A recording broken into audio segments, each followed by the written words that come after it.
Task 4, you can see it's about functions. So you will see the following function. This is the function that takes a string of words and passed as the parameter word string, split it to individual words, and store these words in a list. It returns the list of words. You can assume that there's no punctuation marks. Okay, so define this function called split sentence. We have a string of words, right? After that, we will split the string of words. We get a list. We will return the list. Okay, so this is the given function. Now let's look at the first question. Okay, first let's look at task 4. We have also 3 questions. Now let's look at question 10. Extend the program by writing another function that search through the list of words to find a certain word. If we find the word in the list, return yes, otherwise return no. The variable word needs to be passed to the function. That means word is going to be a parameter of the function. And the function you write must use a function split sentence. Okay, so this is the given function split sentence. Okay, so our new function is called checklist.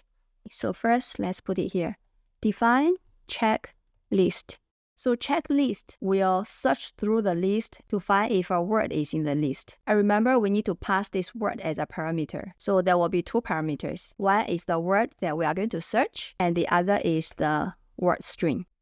So I'm going to search if this word is in the word string. And as the question requires, it asks us to use the given function split sentence. So we can use the split sentence to change this word string to a list. Then we are going to find if this word is in the list. First, I have a list of sentence, which is, we need to use the function, right? Split sentence word string. So I'm take the word string. I'm going to use the function. I'll get a list of the words. Actually, this is misleading, right? List words. Our next step is to find if this word is in the list. If word in list of words. And what do we need to do? If it finds the word in the list, it returns yes. Otherwise, it will return no. Okay, so we need to return yes. Otherwise, meaning else, I'll return no. The answer has 6 lines of code, all are very short, right? And the question is 7 marks. In the past year O-level exams, all the questions about functions are relatively easy. Okay, so make sure that you can get it right. So this is question 10.